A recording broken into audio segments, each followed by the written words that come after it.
Hello everybody, it's your local leaf, Ryleaf, and welcome back to my channel. Today I am sketching out all of my Artfight OCs.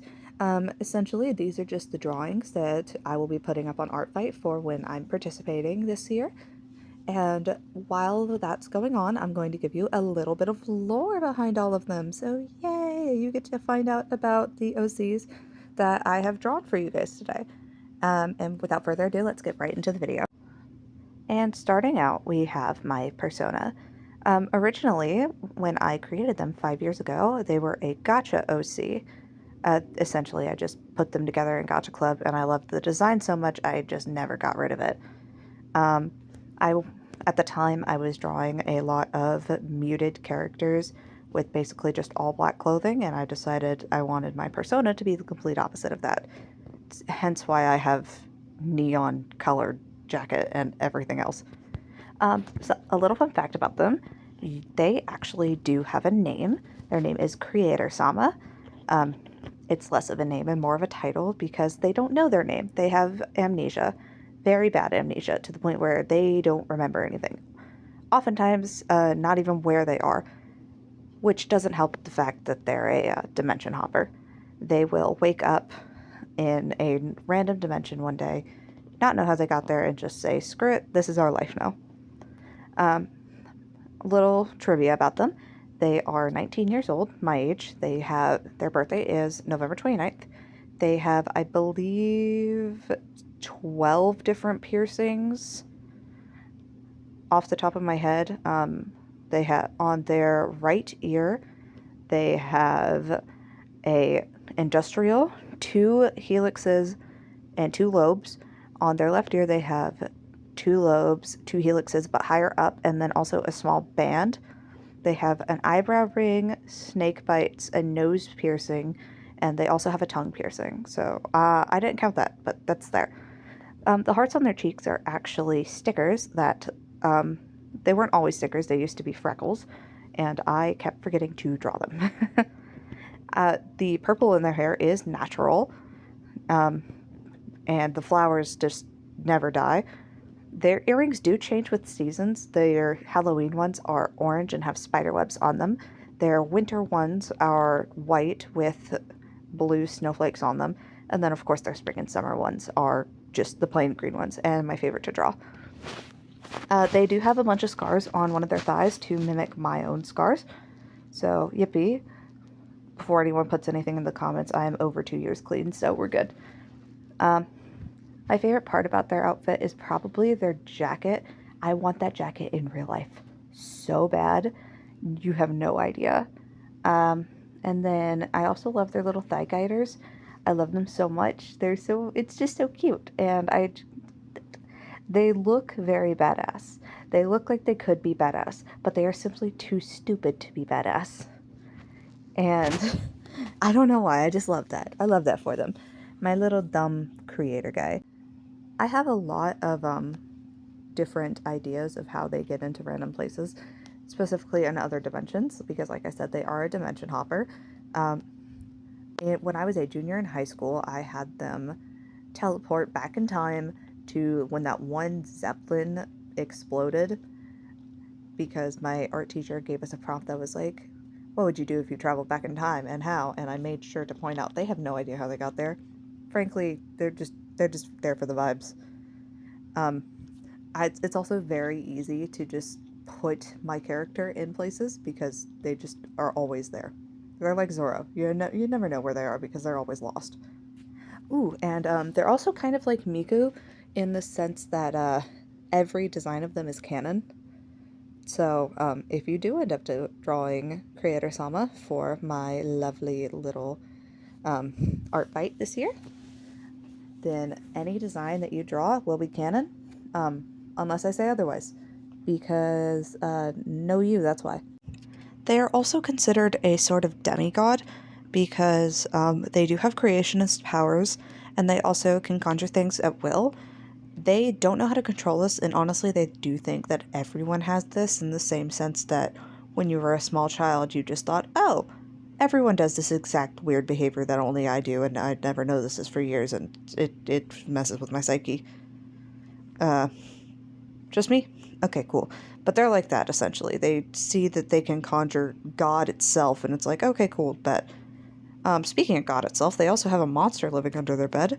His name is Gerald. He is 12 feet tall. He loves cookies and saltine. He screams in the presence of saltines. He also likes peanut butter, even though neither I nor Creator Zone like peanut butter. But yeah, that's just about it.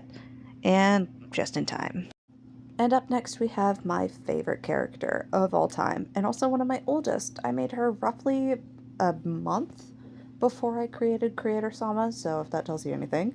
But unlike Creator Sama, her design has changed very much. Originally, she had a pink crop top, a blue tennis skirt, and sneakers, and really long socks.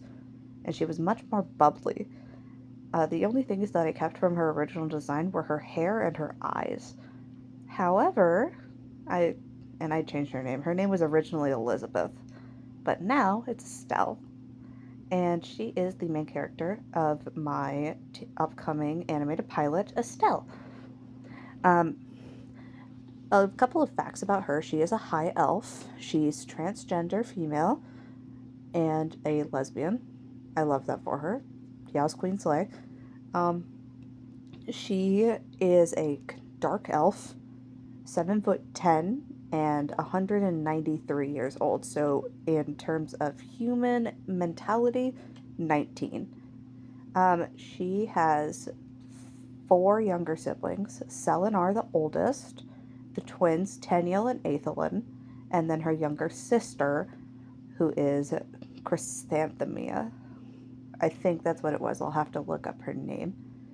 She also has her aunt Onanan, and actually that's it. Everyone else is dead or hates her, so that's great. She is the daughter of high elves in their hierarchy. Specifically, her mother was the advisor to the queen, who is now dead. Yep. That's all the lore you're going to get from the story. Now, on to Estelle's lore.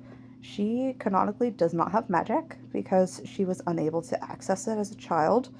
She is a very good fighter. She wields an axe as her main weapon. Um, she likes to play with dolls, or liked to play with dolls as a child until her parents burned them all. She's very good at cooking and enjoys cleaning a lot. And she loves taking care of people. That is my favorite thing about her. No matter what, if you need to be taken care of and Estelle is nearby, she will do it. She might act like it's a big inconvenience. She might be a little standoffish, but it will get done and you'll know you'll be in good hands.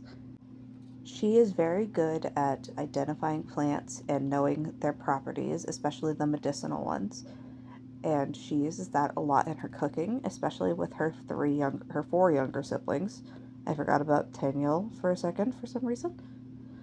Um, Out of her family, she does look the most different because all of the other ones have blonde hair and blue and dark eyes, and she has brown hair and blue eyes. I love that for her. I did intend originally, I did intend to give her the trans flag somewhere in her design, just like as a little accent, which is why she has the pink hair and the blue eyes. I just checked my files again. She is 197, not 193. Still 19, just a little bit older. Um, Anyways, more facts about her. Her last name is Amamian, which translates to strongest leader in the Elven language, which, considering Estelle, her father, and her aunt are all soldiers, and her mother was the advisor to the Queen of the Elves, I'd say that checks out. Also, a thing about elves in my world, they are a matriarchal society.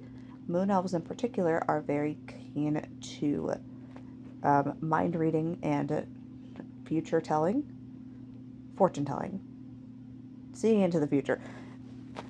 But of course, Estelle did not get any of that because I decided to nerf her because she'd be too good with it.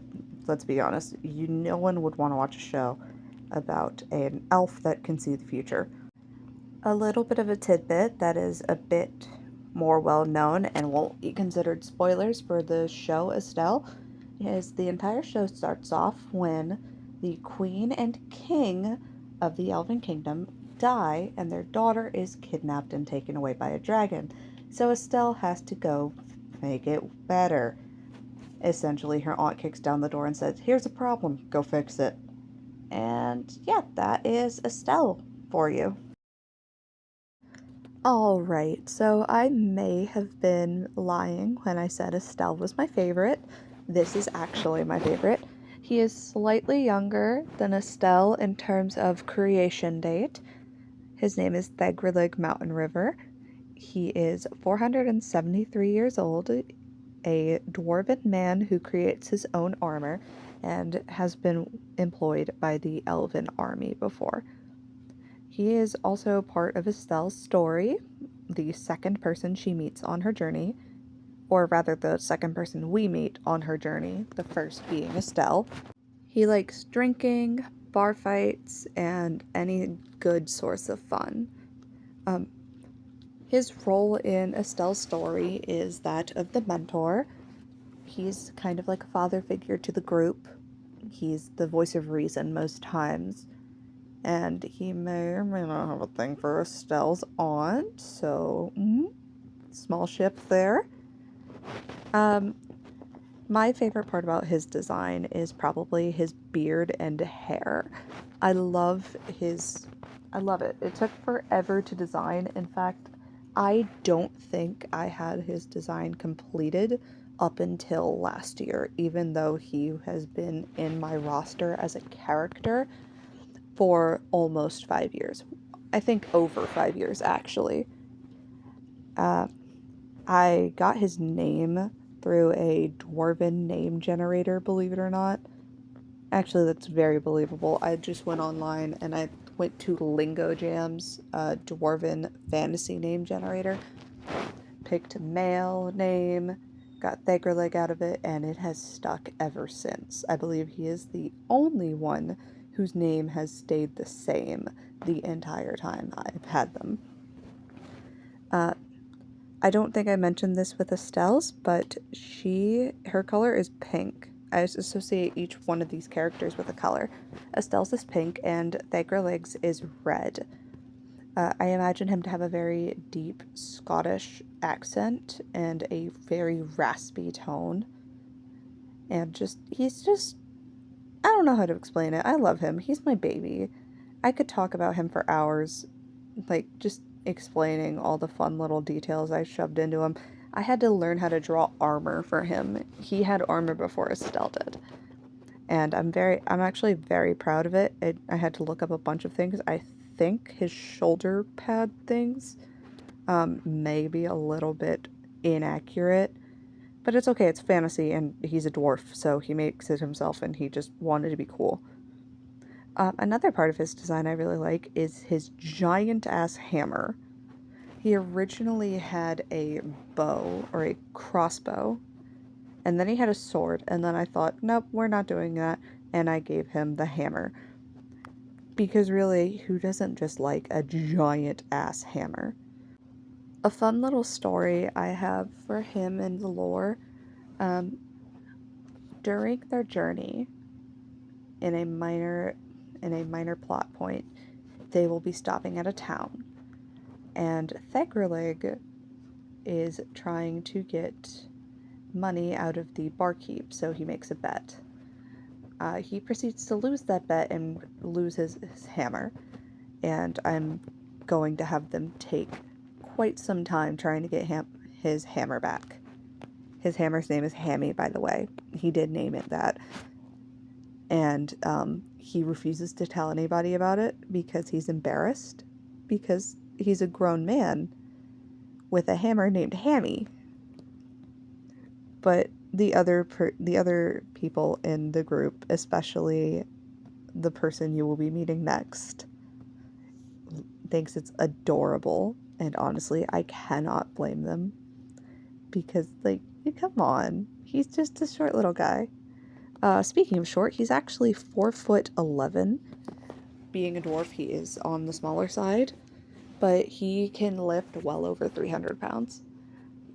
And I love him. I cannot stress enough how much I love this absolute dweeb. He is just the most beautiful thing I've ever created, and he's the only reason I know how to draw men, honestly. Because I spent literal years trying to figure out how to draw men because of Degralik. And that's him, Degralik Mountain River. Alright, so up next is the second youngest of Estelle's party. I do not believe I've mentioned this yet, but most of the characters are part of Estelle that I'm drawing for Art Fight. Um, the only exception being the first one, Creator Sama. But this is Arabella Asamar. She has gone through a lot of different designs. She was originally a fairy, and then she was two different people, and then I combined them together and then created Arabella. She is 23 years old, a human, and I've decided she canonically looks younger than she is because I cannot draw her without her looking 12. She grew up in a small, poor peasant village with little to no money, um, which is why she's an adventurer. She saw that Estelle was wearing armor of the elven army, realized that there was a quest to be had, and decided that this would be a good way to make some money. Now, I don't want anyone to think that she's just greedy or just wants the money. No, she has reasons. The reasons being she has siblings, a lot of them actually. And one of them is very sick and will continue to be very sick throughout the entirety of the show. But Arabella's entire goal is I need to get my sibling help. I need to get them safe. Actually, the necklace that she wears, the star on her chest that you can't very well see, is a gift from said sibling, whose name is Crimson, after my own little sister. Arabella's color is blue. For a while it was yellow, but blue is her color now. She is I decided to make her a kind of a rogue character, but she uses potions, a dagger. Later on, I'm thinking of giving her a scimitar, which is a sword, a curved sword, or a rapier. And she will be the third person that Estelle and Degralik meet. Or the third person we meet. I keep thinking of it like they meet no, we meet Estelle, then we meet Degralik, and then we meet Arabella.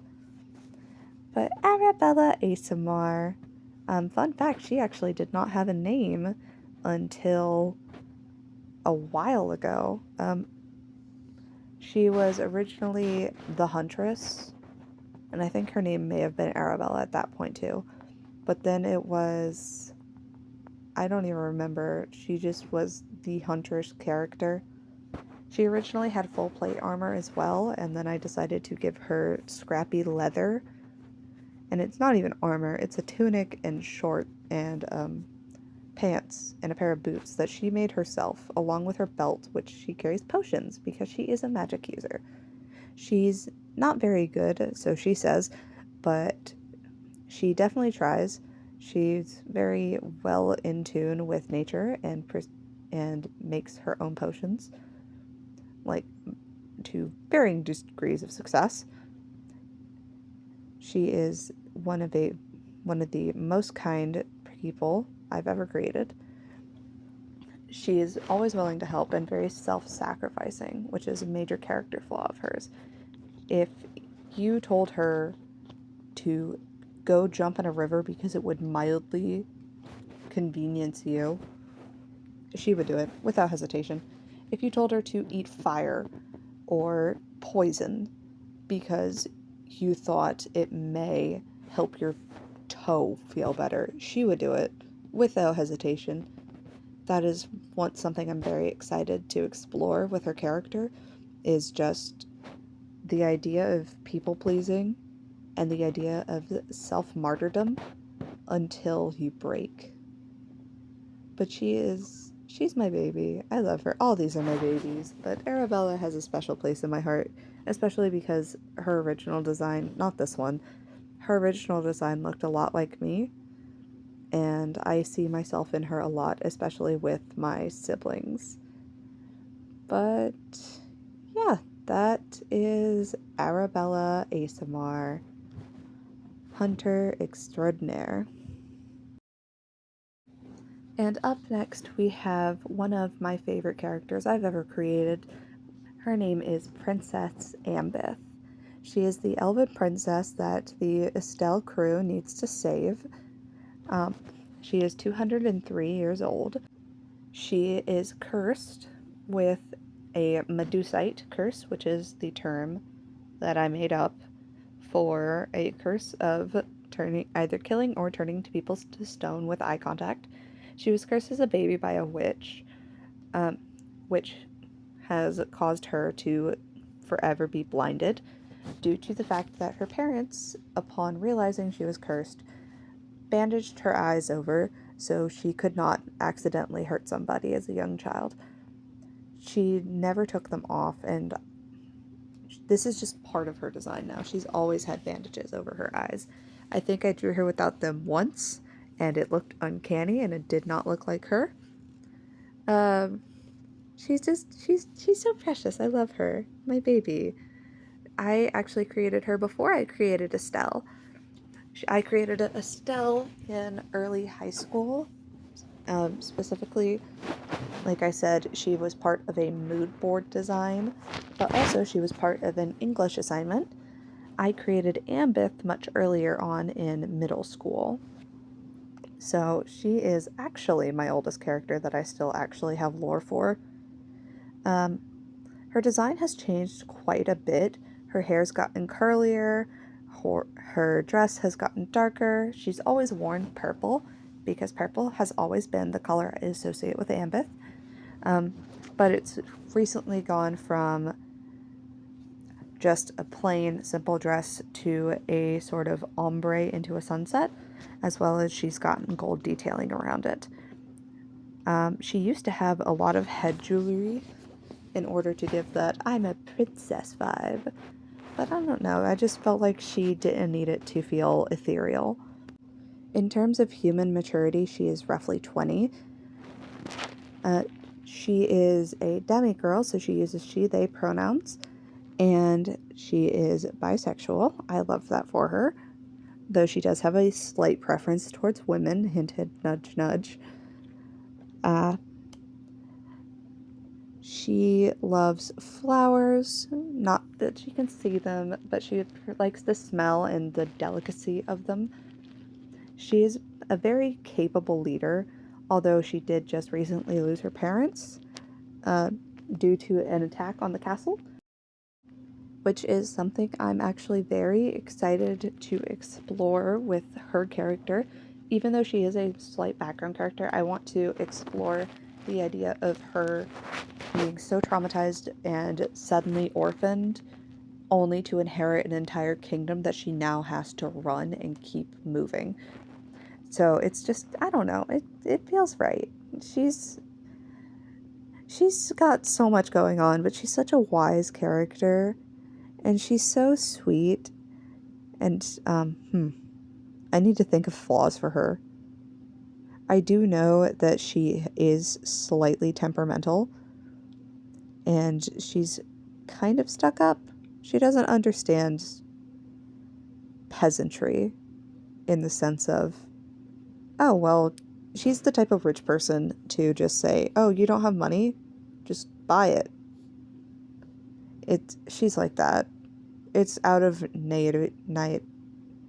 she's naive to the issues of the people without money due to her being raised in opulence her entire life, for lack of a better word. But yeah, that is Princess Ambith. I love her very much, in case you couldn't tell. Ooh, actually, my favorite part about her design is her dress, specifically her skirt, because that recently changed. I'm talking while I was drawing this reference sheet, I decided to give her that. I love the sparkles on her dress and everything. It's just so much, it's so pretty. She's so pretty. I love her. All right, Princess Ambeth, there you are.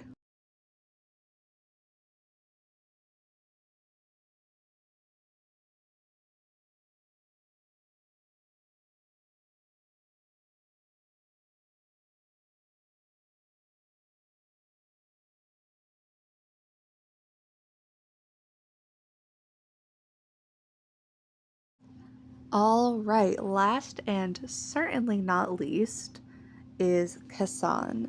No last name. He's just Kassan. He is my centaur, the youngest of the group. He is 22 years old, and that's pretty much it.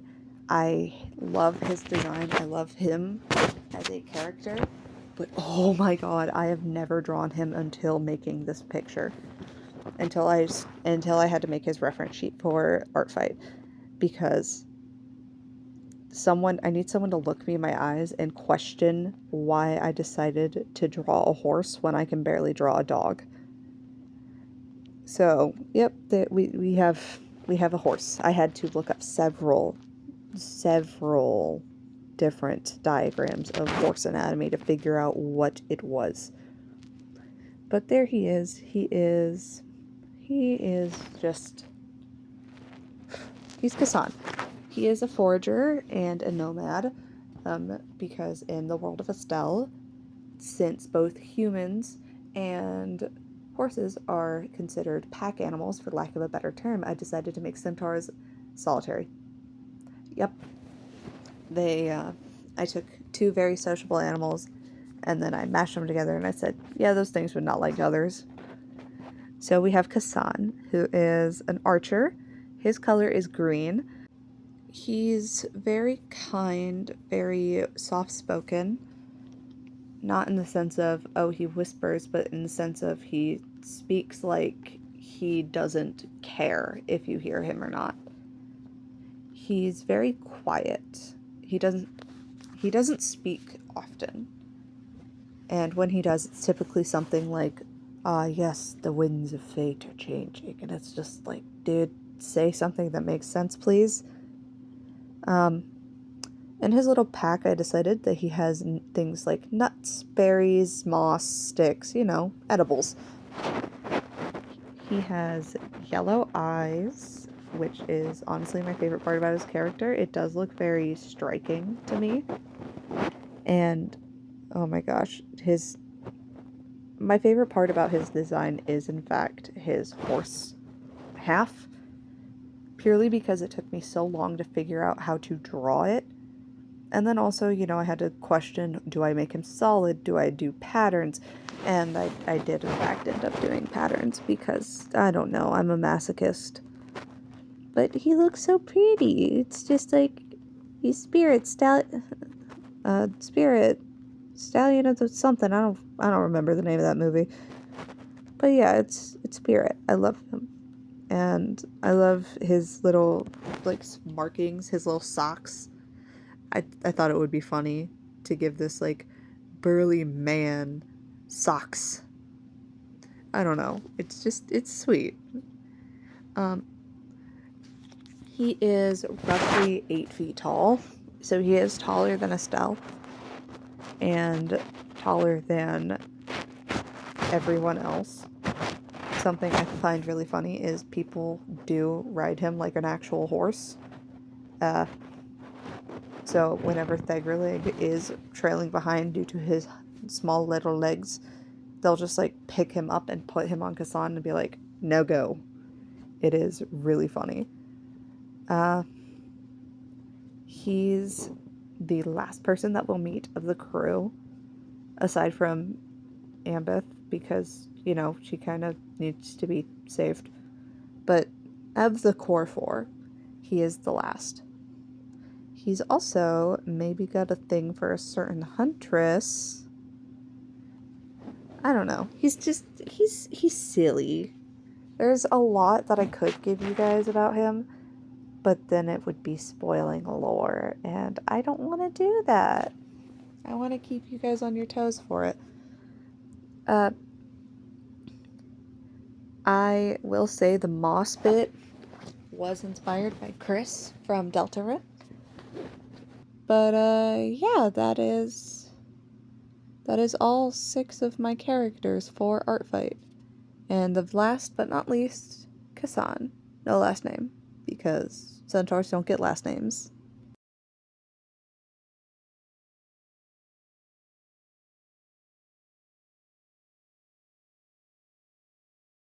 Alright, and that's everybody. All 6 characters that I drew for Art Fight. I'm gonna be completely honest, this is the most I've drawn in this amount of time, which is depressing, to say the least.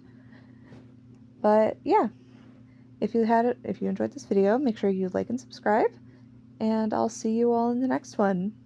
Your local Leaf signing out.